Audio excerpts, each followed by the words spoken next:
নমস্কার বন্ধুরা, কুকিং চৈতালিতে সবাইকে স্বাগত। আজকে আমি বানাবো পটল মহারাজা। পুরো নিরামিষ একটা রান্না। পটলগুলো আমি এই যে ছাড়িয়ে নিয়েছি, হালকা হালকা গায়ে খোলা আছে। আর এই যে পটলটা আমি ধুয়ে পরিষ্কার করে রেখেছি।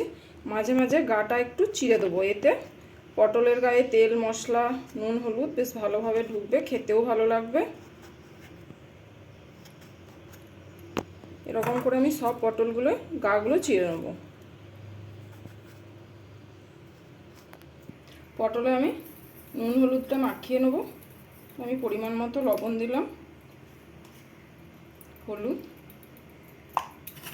আমি মাখিয়ে তেলে ভেজে নেব।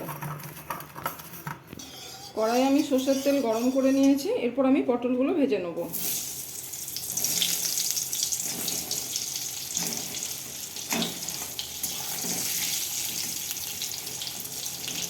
আমি এই রান্নাটার জন্য একটা মশলা তৈরি করে নিচ্ছি। এখানে দিলাম 2 টুকরো টমেটো, 7টা কাজু বাদাম,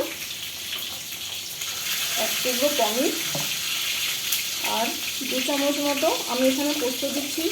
আপনারা চাইলে এখানে চারমগজও ব্যবহার করতে পারেন।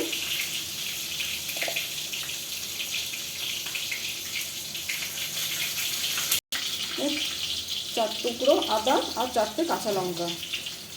আমি সামান্য জল দেবো, দিয়ে একটা পেস্ট বানিয়ে নেব।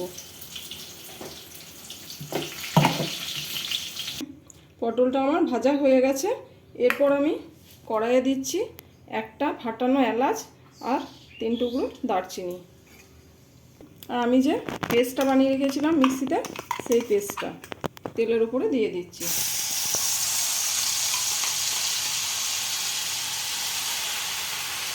আর এই যে মিক্সির বাটিটা ধুয়ে আমি জল দিয়ে দিচ্ছি একটু।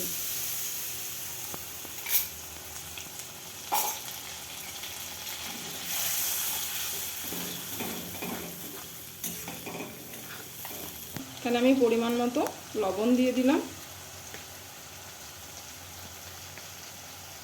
হলুদ,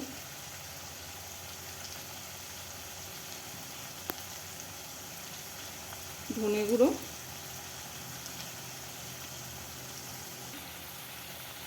জিরে গুঁড়ো আর কালারের জন্য কাশ্মীরি রেড চিলি পাউডার। তো এই মশলাটা খুব ভালোভাবে কষিয়ে নেবো যতক্ষণ না মশলা থেকে তেল ছাড়ছে। দেখুন মশলা থেকে খুব সুন্দর তেল ছেড়ে দিয়েছে, মশলাটা আমার কষানো হয়ে গেছে। এরপর আমি পটলগুলো দিয়ে নাড়াচাড়া করে সামান্য জল দেবো। এখানে আমি সামান্য জল দিয়ে দিলাম।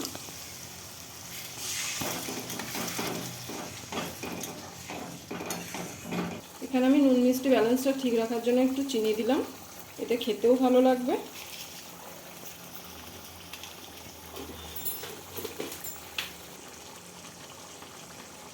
সামান্য গরম মশলা দিলাম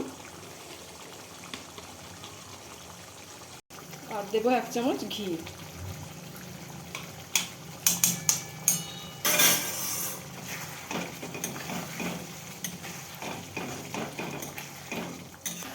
রান্নাটা আমার পুরোপুরি হয়ে গেছে। দেখুন মশলা থেকে খুব সুন্দর তেলও ছেড়ে দিয়েছে। এরপর আমি গ্যাসটা বন্ধ করে দিলাম। আমার নিরামিষ পটল মহারাজা রান্না করা হয়ে গেছে। এটা ভাত, রুটি, পরোটা সব কিছুর সঙ্গে খুব ভালো লাগবে।